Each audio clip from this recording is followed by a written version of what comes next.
Hello, everyone. Thank you so much for tuning in for another Ecstasy Hustle Hour session. Today, we have some very interesting and wonderful guests with us. My name is Alex. I'm the founder and CEO of Thrilled Labs.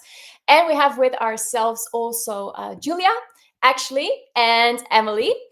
And shortly, Violet is also joining us. She's just a couple of minutes late because let's not forget, it's Friday afternoon. We've all had really busy days, and some of you might actually still have very busy days. So at times, especially in this time of bull market turbulence, we might be all a little bit busy. Now, what I will tell all the wonderful viewers before I gave already the opportunity for Emily and Julia to say a couple of things about themselves is that, of course, we're going to speak today about a range of very interesting things. As you can see in the bar, floating throughout the screen. Obviously, we're going to speak about how to build in Web3, how to grow in Web3 with very little funding. And obviously, one of the main methods or methodologies, so you will, is actually collaboration, partnerships, but it's also being really resilient as a founder or as an individual, right, in this industry, regardless of if you're building something, your project, maybe you're an individual looking for a job, whatever it boils down to, that you ultimately want to grow, either yourself, your project, or your company, or your community, knowing how and really building those tools and setting those things in motion that will allow you to grow and your community and your company to grow, that is actually really key. So in this session, we'll try to be, collaborative, resourceful, and we'll really look at how value is built. Just to give a really quick intro, we'll discuss topics like overcoming funding limitations, how to tackle collaborative decision-making, as well as, of course, important strategies for community-driven growth, partnerships, and maybe, and hopefully, given the experts that we have today with us, we'll also speak a little bit about marketing. In other words, how to get more impact through less budget. Now, we have with us, obviously, Emily and Julia, and shortly, hopefully, also Violet. Maybe just to start with you, Emily, would you quickly want to introduce yourself for a minute or two to all the viewers? Yes. Hi, everybody. Happy Friday. Happy full moon. I hope that you have got your crystals out on the windowsill like I have. I don't know how many people are woo here like me. So I am Emily. I am a former Web3 CMO. I actually still do Web3 CMOing for very specific companies that I align with. I'm a leadership coach and somatic practitioner, and I have a podcast called Bubbling Out, really specifically focused on people who lead. So we bring on very interesting people who speak all about their experience in building businesses, leadership, their inner turmoil, their failures, all this kind of thing. And I very much work with women and businesses to support their teams when it comes to building resilience, when it comes to leading people, especially in high volatile industries.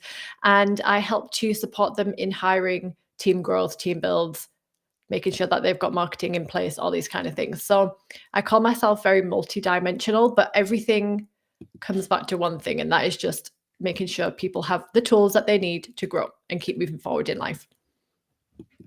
Wow. That sounds promising, and I know you, of course, already for some time. Emily, you are a valued member of the XSG community. Also, have done a couple of sessions with us privately, so we're absolutely honored and indeed thrilled to have you with us here today. Now, Julia, I would love to move over to you. Let me also actually put on the right QR code because I only have two hands despite all the ambitions here. Julia, would you perhaps also like to share a little bit more about yourself? We're keen to have you. Yeah. Thank you so much. Hi, everyone. I'm super thrilled to be here today with everyone. And basically, I'm one of founding member of BizDAO currently, where basically we aim to make it possible for people to come and work together on impactful projects without needing investors specifically. So this is kind of one of the reasons why I'm also here in this talk today. And I will be super happy to share some findings and some best practices we have gathered through the last 2 years we've been working there. So I'm kind of really also multidimensional person. I'm covering all the possible options and industries, I would say so, because I have experience in big international Forbes 500 companies. I have experience in startups, specifically in blockchain and crypto field since like 2017. And like I also nowadays consulting local government on digitalization, digital things. So I'm kind of a project management person, I would say. So I would call myself like that sometimes acts in totally different roles. Oh, we finally have Violet. She actually had like some problems with internet connection, but yeah, that worked out. Yeah, I'm stopping. Thank you, Julia. Thank you for the wonderful intro. Of course, we're very, very happy that you're here as well with us. Thankfully, there's also Violet.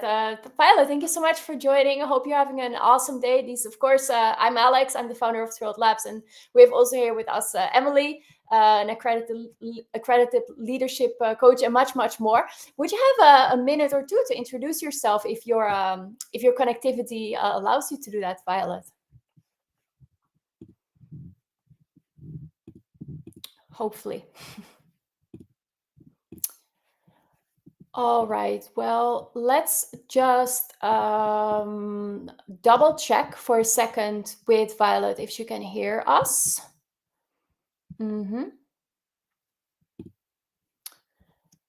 All right. Well, in that case, what I actually suggest is that what we are going to do is, while we are waiting for Violet, right? We all have our connectivity issues at times, right? Depending on where you're based or however your internet connection looks like. Obviously, we don't all have at all times the perfect connectivity. And in that regard, I would very much recommend everyone also to check out Thrilled, because regardless of where you're based, who you know, or how well connected you are, the networking app basically has 100% uptime. So you can always check out Thrilled, built by Thrilled Labs and freely available for everyone worldwide in the App Store and Google Play Store. Anyway, enough promotional content from my end. What I would actually suggest, ladies, and thank you all, by the way, for the lovely comments that you are spreading on LinkedIn, fundamentally. What I would actually do is that we are moving right away to the first question that I would actually like to tap or to pose to you both. Because as we know, Web3, it is a lot of things. It has not one definition. But I think what we can agree on, most people, at least in our industry, is that Web3 is fundamentally driven by purpose. So just to get to know you a little bit better, right? I would love to hear, and I think our viewers want to love to hear as well, from each of you, what is actually your mission in Web3 and really why that mission and that purpose matters. In the meantime, I'm also going to allow Violet back on screen, as I heard that she rejoined. So Violet, maybe to ask you first, if you can hear me, could you quickly introduce yourself and let us know a little bit more about what your mission is and what your purpose is in Web3? I hope you can hear us.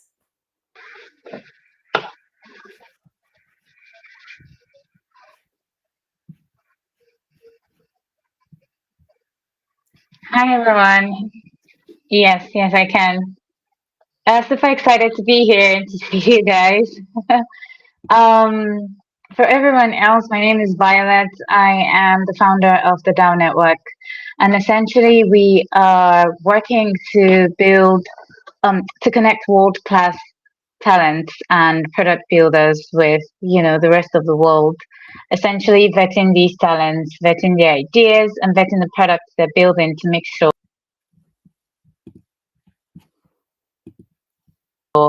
that their product market fit, an AI title, and just calling it a day.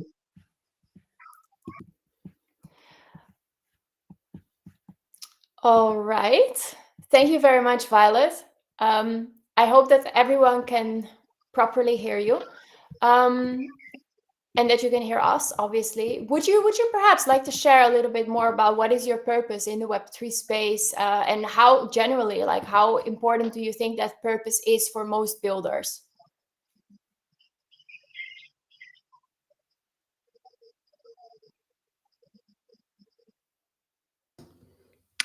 I think she's frozen. Yeah, so what we will do actually, let me, Emily, I think that you have pretty clear opinions about this very topic as well. So perhaps you would actually like to take over and share us a little bit more about the importance of purpose for you. I think you have a lot to say about this topic, right? Definitely. My purpose has changed since joining the space. So I came into this space 9 years ago.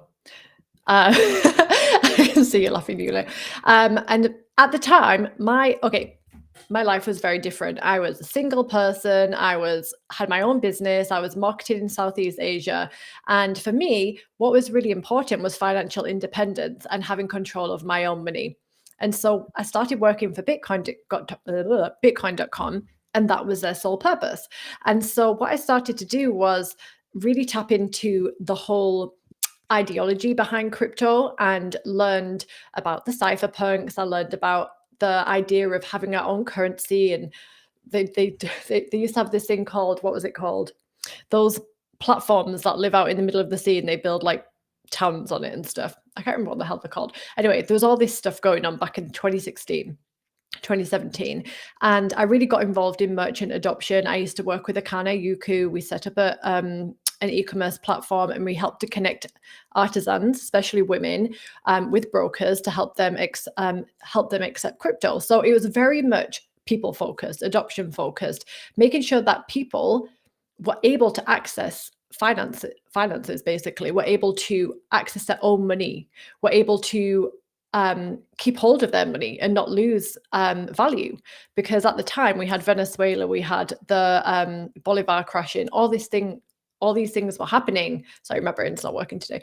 All these things were happening all at once, and that just made the purpose stronger. And so for a long time, that was the purpose.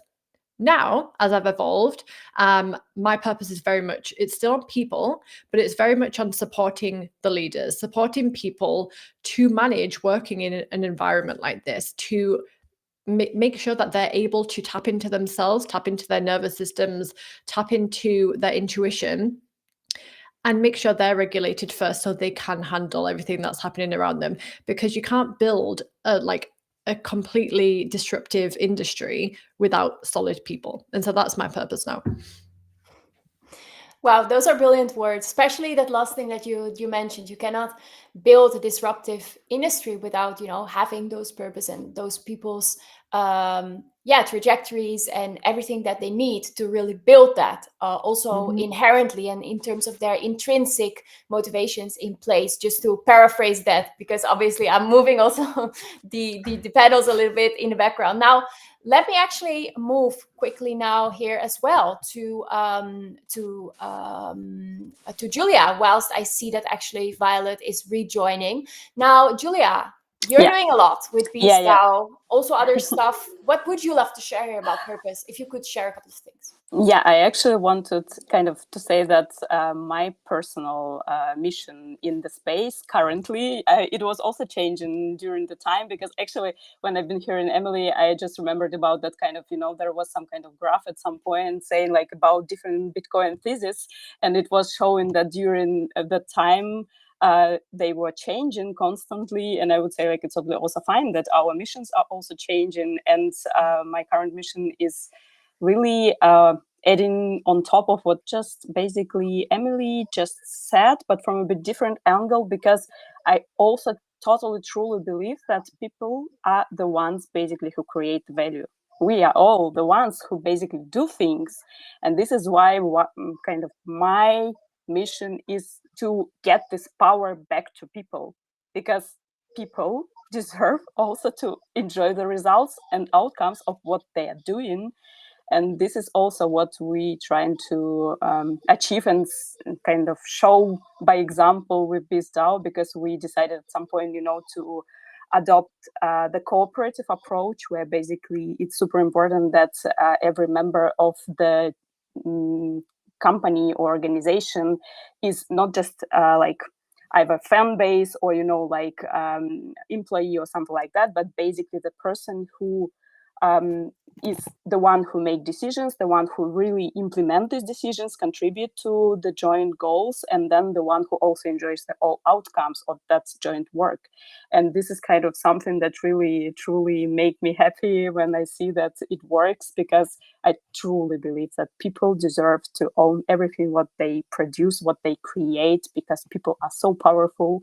And this is what I'm actually kind of aiming to implement through different activities I'm currently doing. Yeah.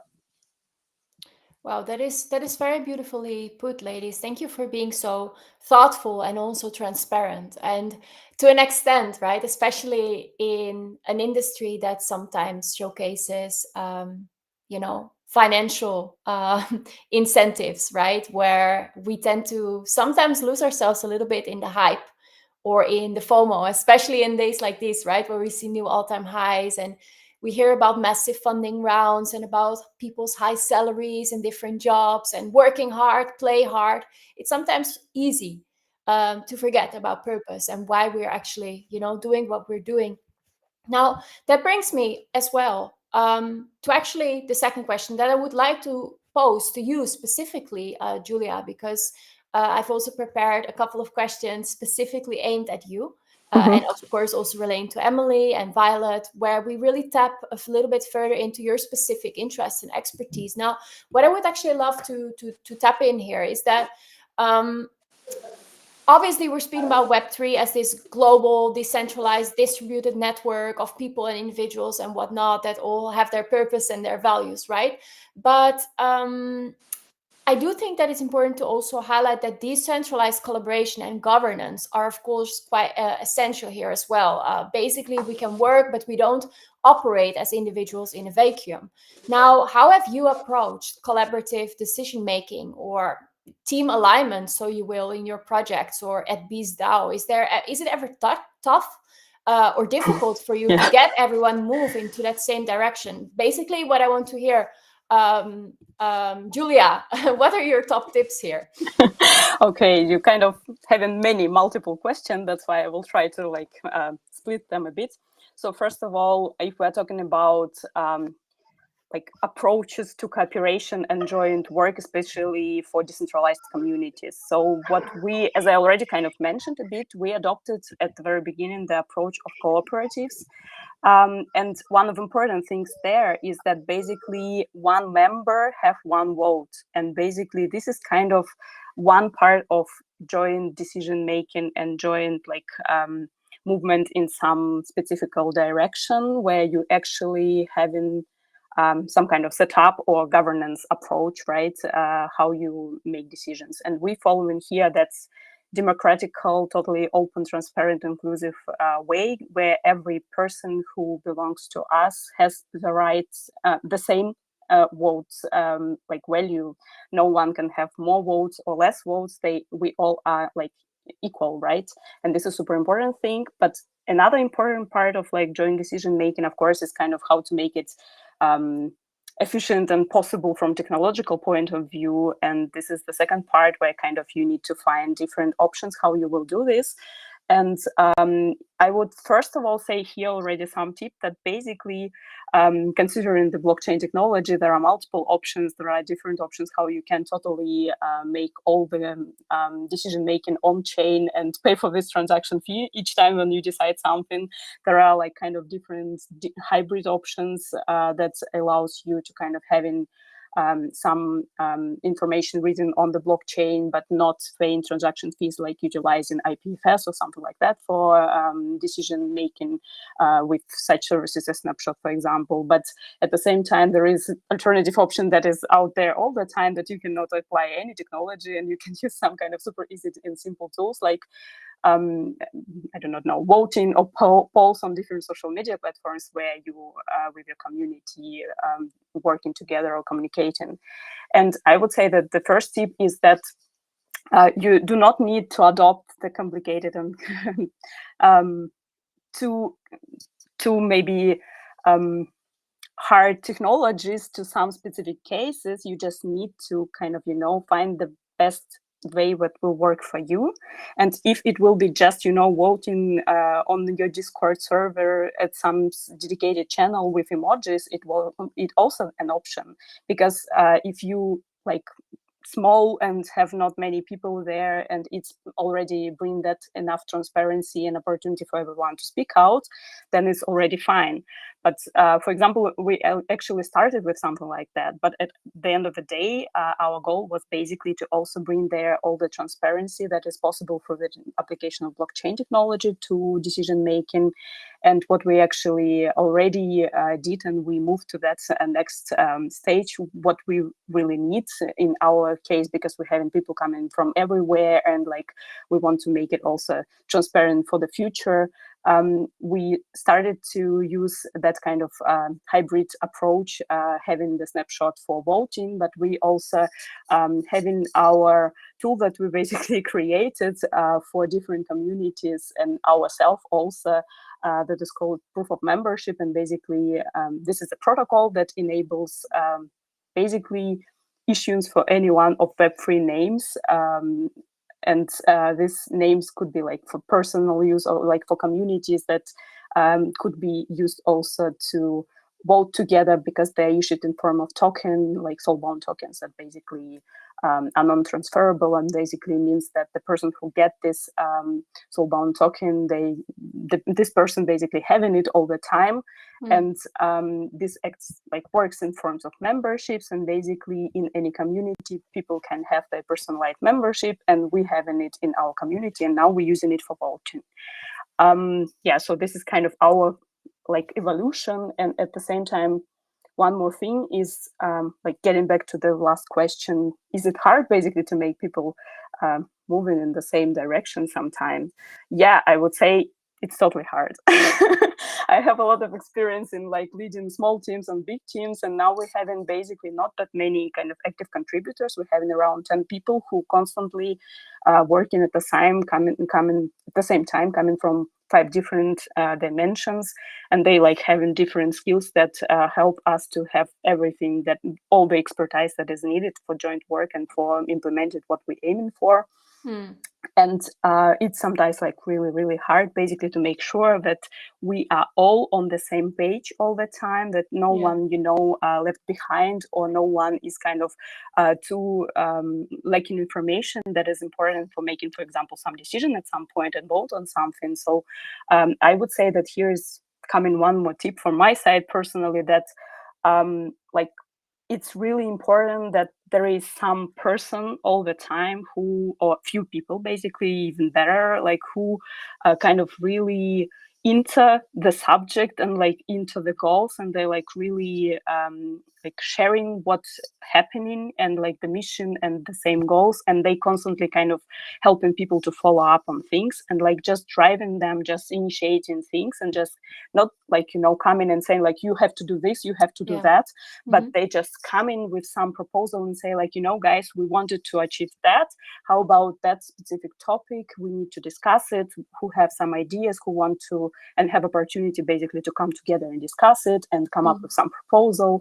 And it's kind of really needed to have that kind of soft leaders out there all the time, who are not acting as official organizational leaders, but as community leaders, I would say. So that makes total sense. Thank you, Julia, actually for bringing all of that to the table. That is, given all your experience, that is definitely great insights. Now, before I actually want to move to some of the next questions, let me really circle back rapidly to actually both Violet and Emily, just to ask if they have something to add. Because of course, Violet, I would love to hear from you first, just because especially in the beginning you had some issues with your connectivity. You're from the DAO network. I'm sure you have ample things to bring to the table here. But of course, Emily as well, given that you're a leadership coach, you've led teams in the past, right? Violet, what would you like to add something here to everything Julia mentioned? Let me just unmute you in case you are still muted. Here you go.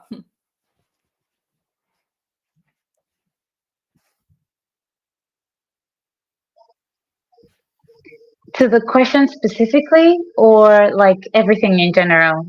No, maybe if you have a top tip, maybe based on all your experience, leading the DAO network, or something else that you would like to add, something brilliant that came to mind while listening to Julia, please feel free. We're often here.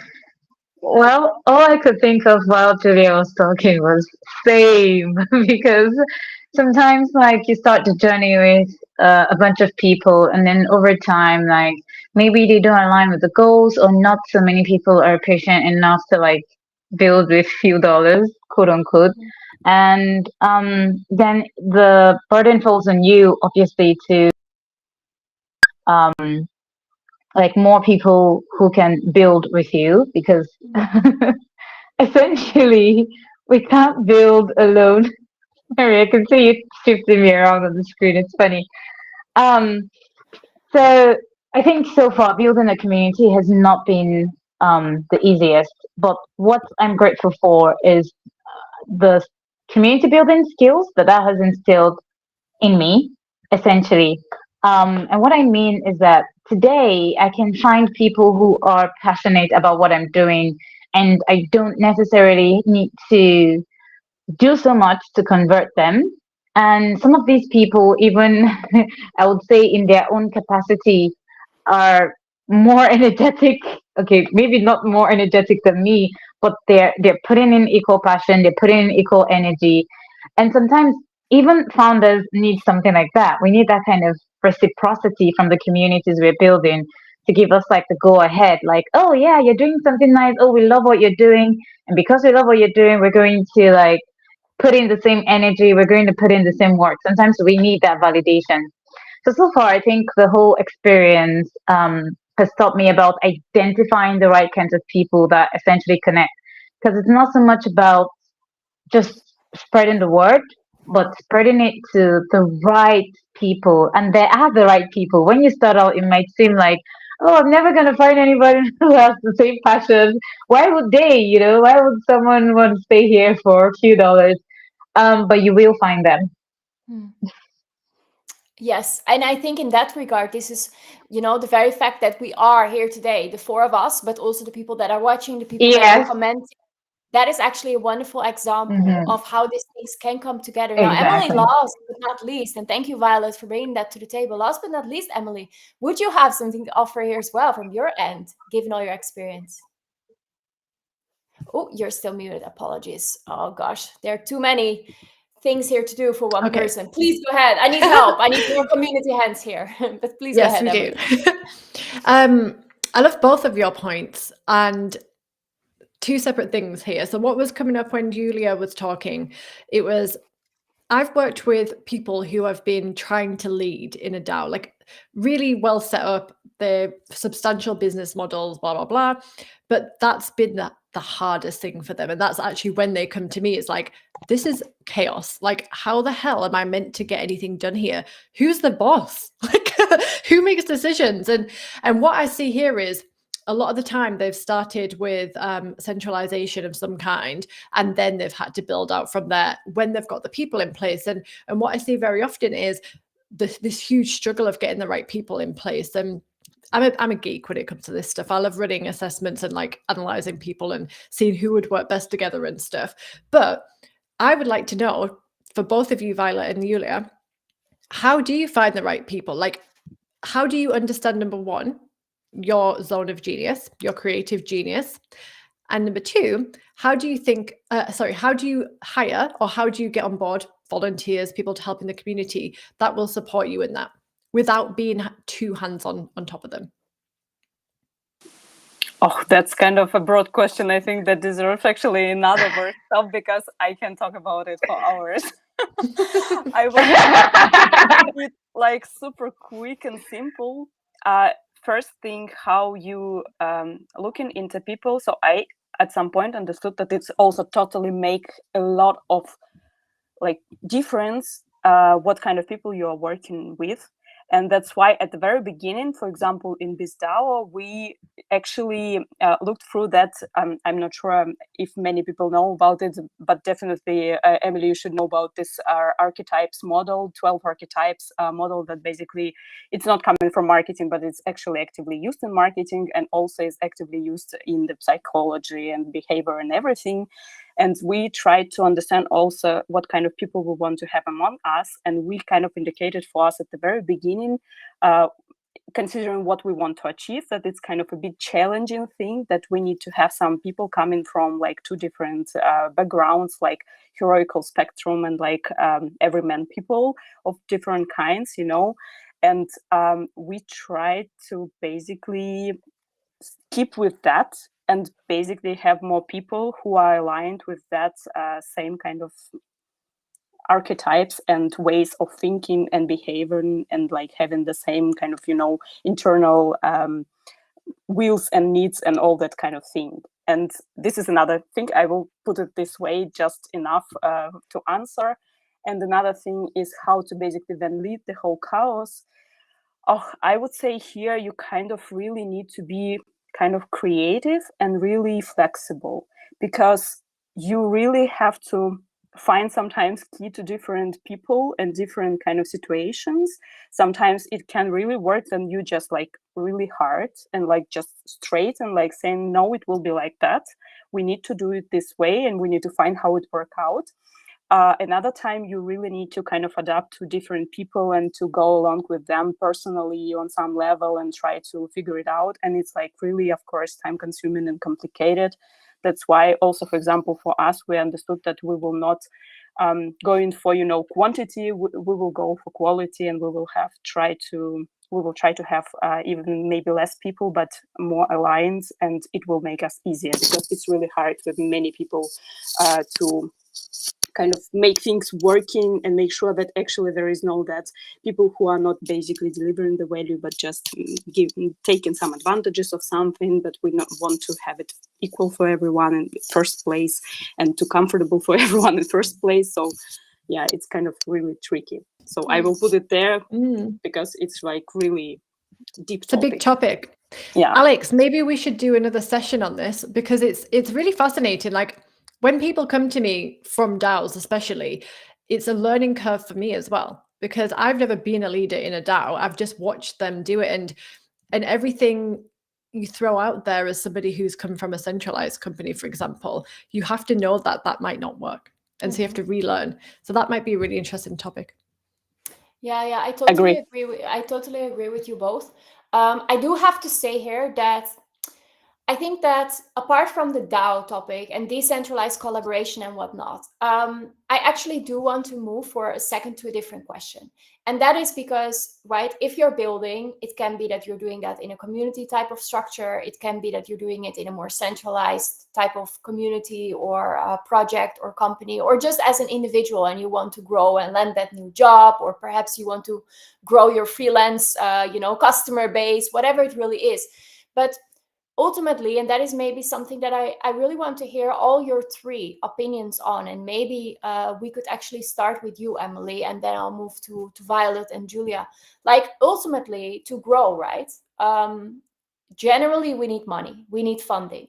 And let's be honest, many of us, maybe specifically in communities, but also in different types of companies, especially if you're maybe not that commercial or not that profitable yet, we all have tight budgets, right, in this space. And of course, this is slightly different from what we tapped in before.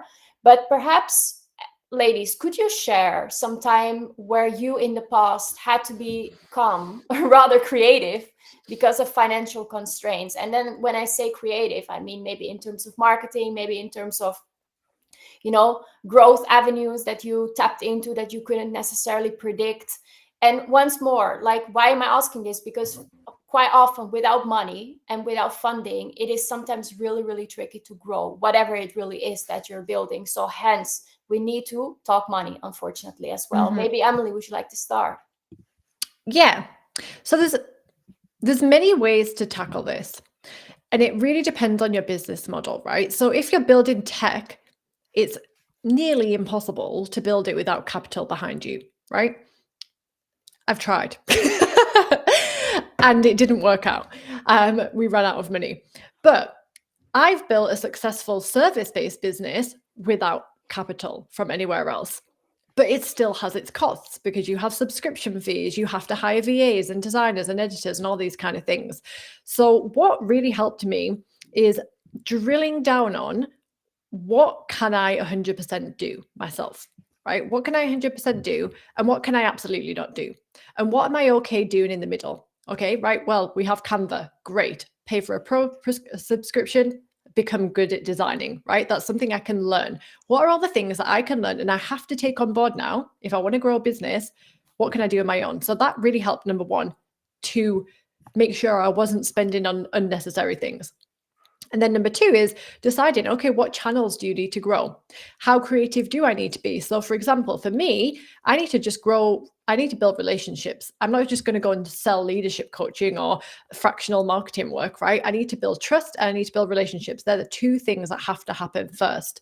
How do I do that? Two channels. We can build them on a one-on-one basis. So we can talk to people, we can go to conferences, we can use automations, DMs, we can use automated emails, all these kind of things.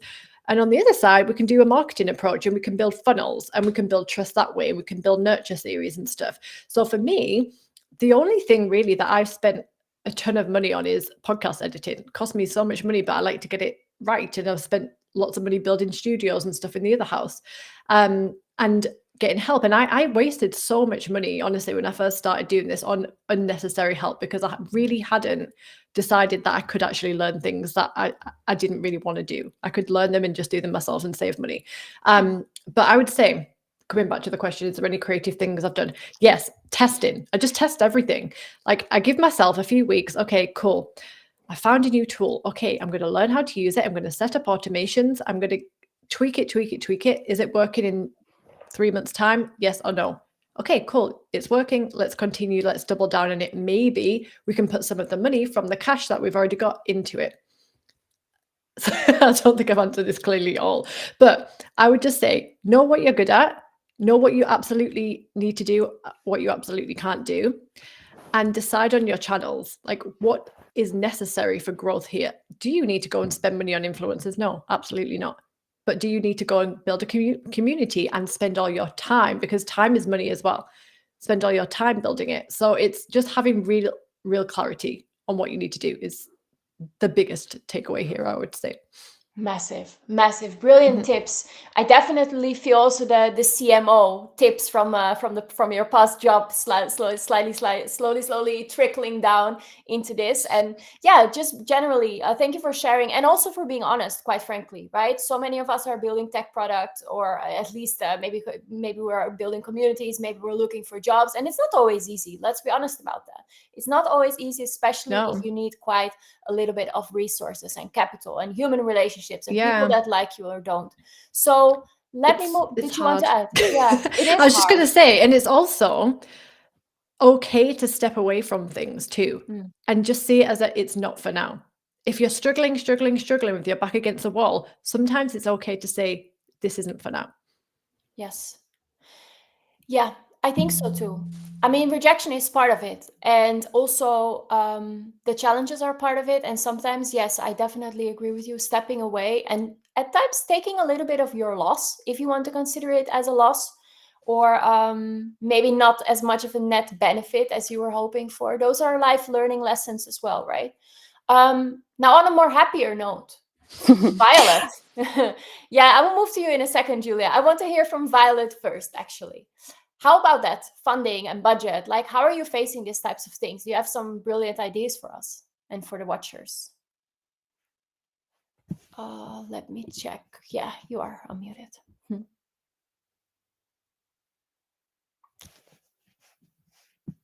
We can't hear you yet. Yeah, we can't hear you.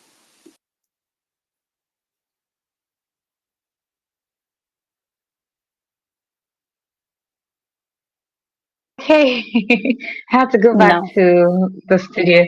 Yeah. Okay, yeah, like a lot of what Evelyn says, like I resonate with that. Because this isn't the first company or product that I've tried to build or launch. So I think for me, it was the fact that I recognized these issues on time, or at least the ones that I could foresee. And I try to build the business model in such a way that it catered to some of these problems and try, that was the whole idea, making it sustainable. Because I've had the idea like years before now, like I think a couple years before, and even try to like soft launch it, but we didn't launch until late last year. And there was something else I was doing before this, a fashion tech agency. And that wasn't, like Emily said, if it's too much, just step away from it. That was too much, right? And I wasn't even doing half of what I'm doing now, but it just seemed too much for me at the time. And I stepped away from it. And then when I started this, it got clearer and clearer as I built. So based off of the business model, and this is something that became clearer and clearer with the problems we had, um, getting people on board, it's not that simple, but it's I think it's sustainable. So because the business model is built on talent and product builders, innovators, etc., it became easy for me to hack the things that require the bigger end of a budget, right? So if you wanted to, like, as Emily said, hire an editor or like a videographer or a marketer, these are already people that make up the community. So all I had to do was try to create a model that would benefit them and that would get them to be interested in contributing to the community, right? And so that's what we've been working with like for so long. For example, now we're currently building our product, and these are all from the talents in the community. We're currently building our website. I got a message today saying it will be ready soon. These are all from the talents in the community, right? So these are founders perks, by the way, but this is like the hack that I've been able to use to build without necessarily going about looking for money for marketers or product builders, etc., etc. And even for things like paid media, um, from my previous experience in marketing as well, I've tried to like bring some of those elements into that.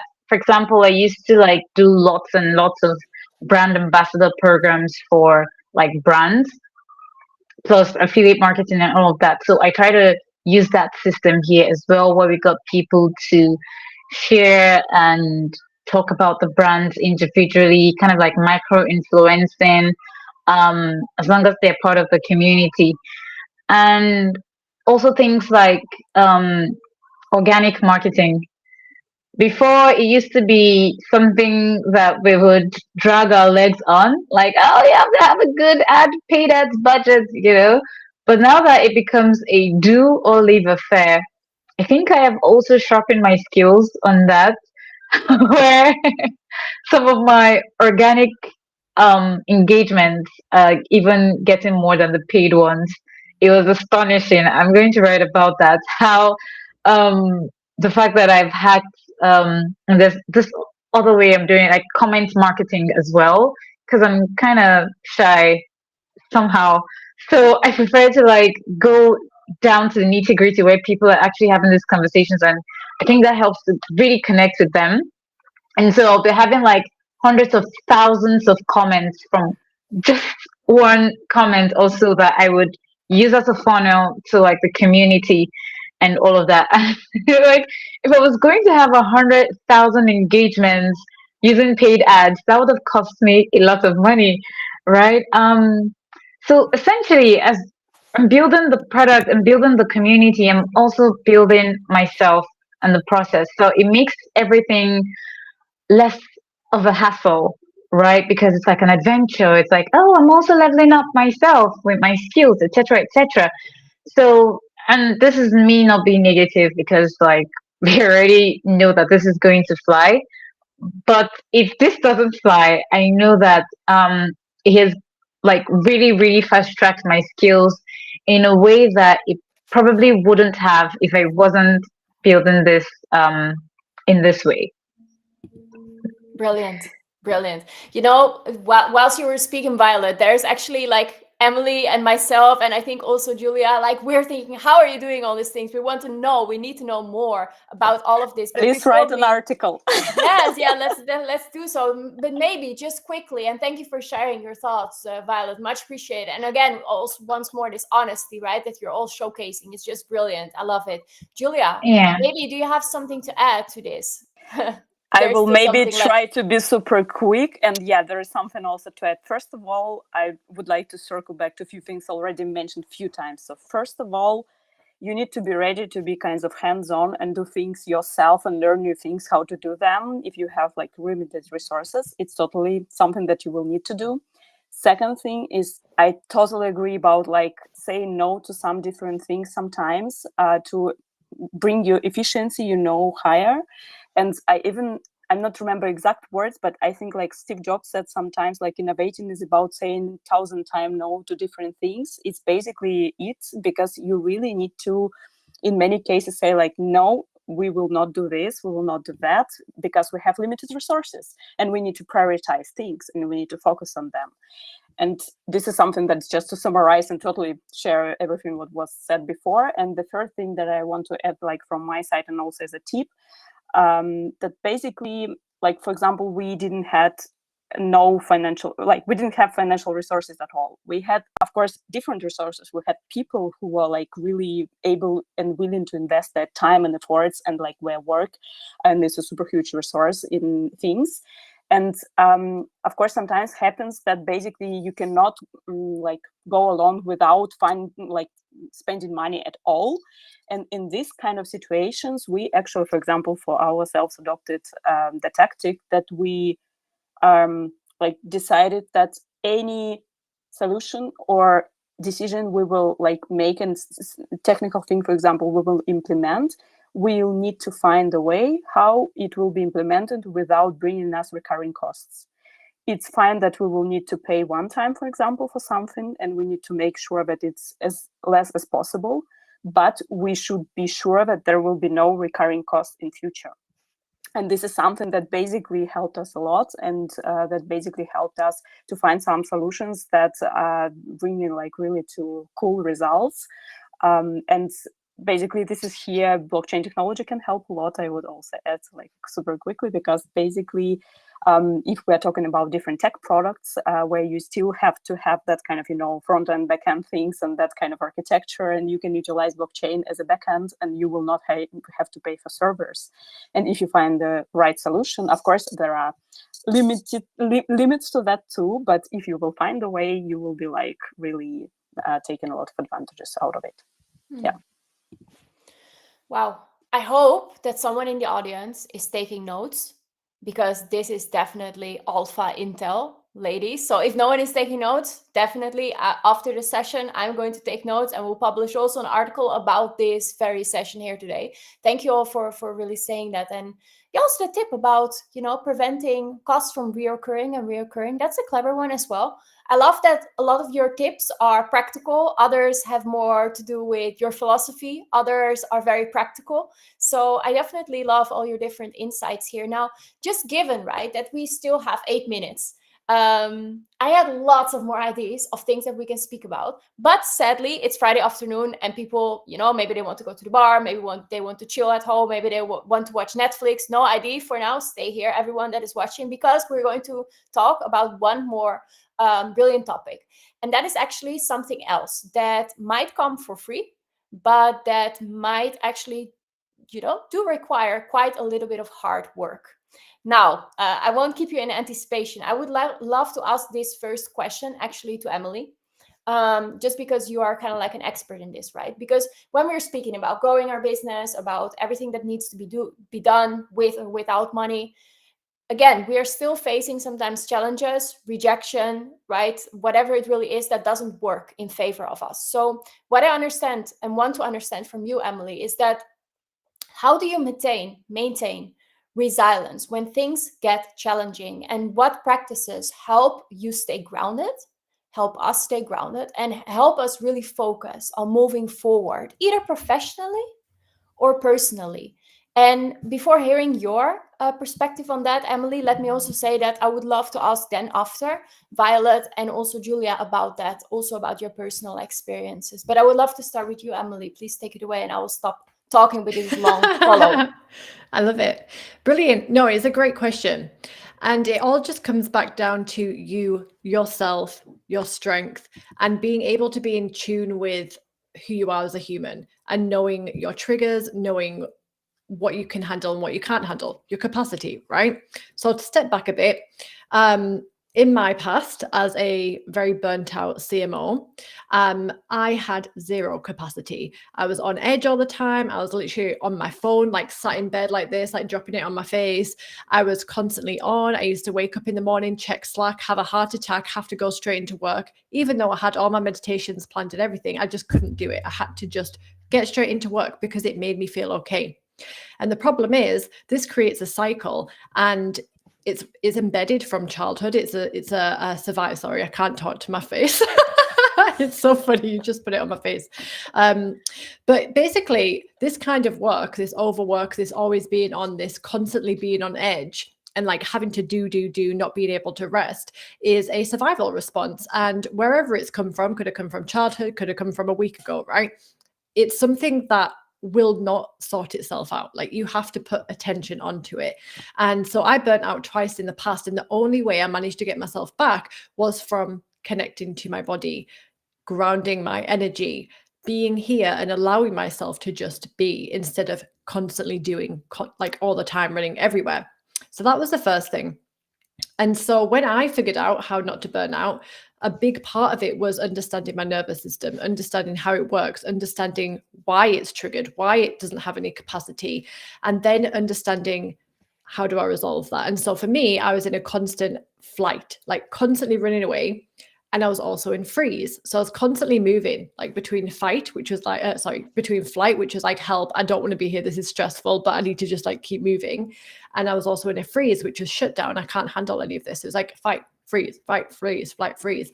And it just wears you down. You can't manage that. Your brain's overwhelmed, your body's overwhelmed. You're like, at some points I was like shaking because my body was just under so much chronic stress. That is not the way to lead a company or a team or yourself at all.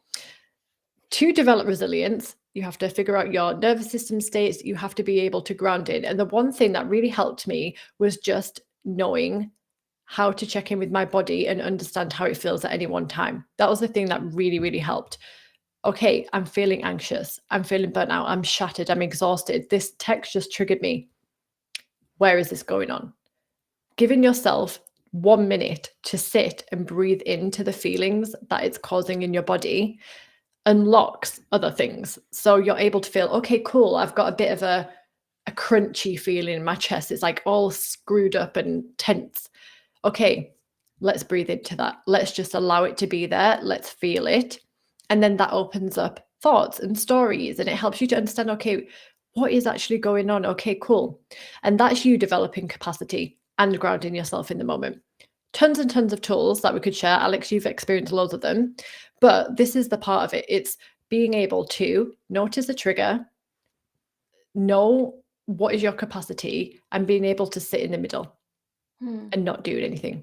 And that's what builds resilience. Did I explain that upside down? It's late. No, I think that was absolutely wonderful, Emily. And I think this is a kind of like a sensitive topic, I think, for many people out there, because if you really want to analyze for yourself how to do this, it means that you kind of like have to be vulnerable, or at least extremely intro. How do you say that? Perspective, yeah. Yes, exactly. It's something that can be learned. Like all of this is a learned skill. You are going to, you can either have a choice. You can continue to be as you are right now and be anxious and stressed and live your life like that, or you can choose not to be. And that like your trajectory in life is just a choice. And you can choose, I don't want to be like this anymore. I don't want to feel busy all the time. I want to be, and I want to enjoy what I'm doing right now. Yes. I do think, before I just want to mention this quickly here, like why I think this is also extremely relevant is because I do think that it really helps you like sincerely unlock even from a cost benefit analysis, a little bit more growth potential.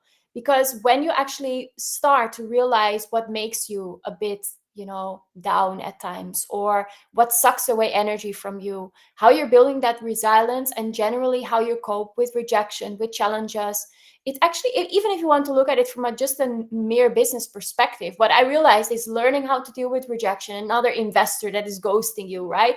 Another rejection out there from someone who says something nasty about you online, maybe something that goes wrong with your company. If you learn how to deal with that, you get over it and you actually build stuff and grow, either you as a person or just your company or your project. But anyway, that's enough from my end. Julia and Violet, maybe to start with you first. Julia, what do you have something that you would like to add today here? Just to totally agree that being conscious about what's going on, and also self-conscious specifically, actually, because if you really understand yourself, like it's really hard.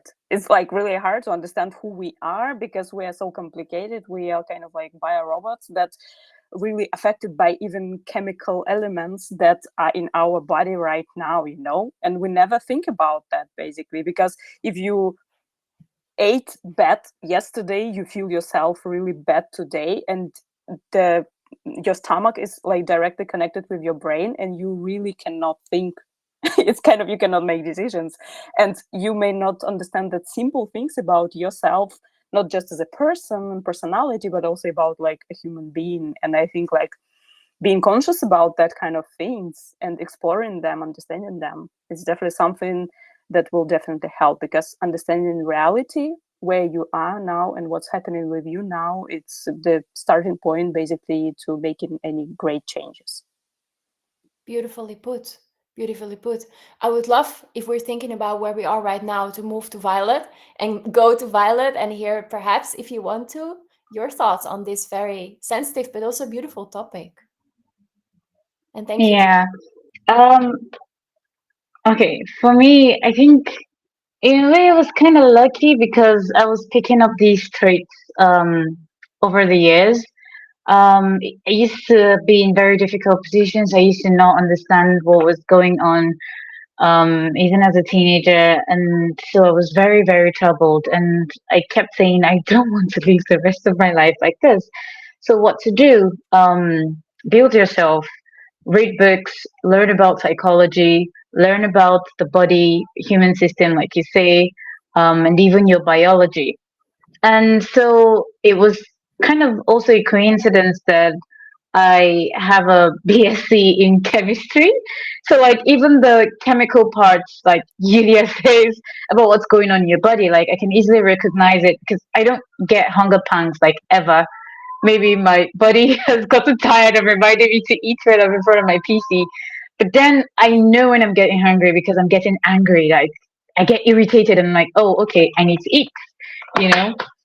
For example, I took a nap right before this session because I said I wanted to be my best behavior so I don't fidget a lot or yawn too much on the screen. So these are the little things that I've picked over the years personally for like personal development that now as a founder or a builder, even like a marketer, someone who has to make decisions for themselves without relying on like a manager or anything, has really, really, really, really helped me a lot. But it's still a learning process. Right? It's a journey. We're still learning every single day. Wow.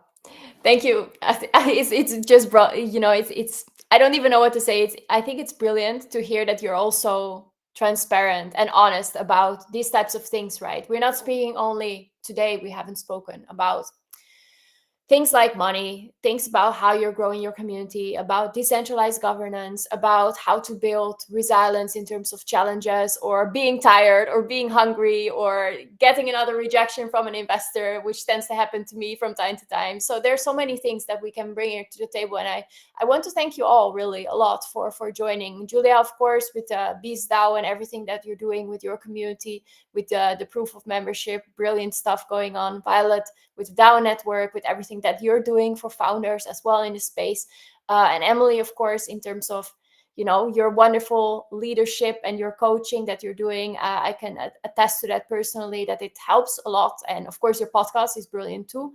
And I want to thank you all for joining. I guess that it's good that everyone who has been watching or will be watching will reach out to you over the course of the next few days or weeks or months, whenever someone pops into your inbox and says, "I saw you during that session." I hope this was insightful also for others. And what I can only say is that both women and men, if you want to see more wonderful panels out there, have a look at Thrilled Labs, have a look at Ecstasy, specifically the women out there, and generally just stay in the loop. Lots of great things are in the pipeline and will be coming out soon.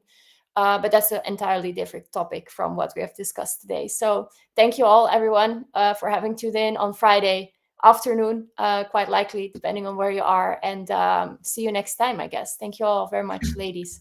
Thank you so much. Thank you. See you later.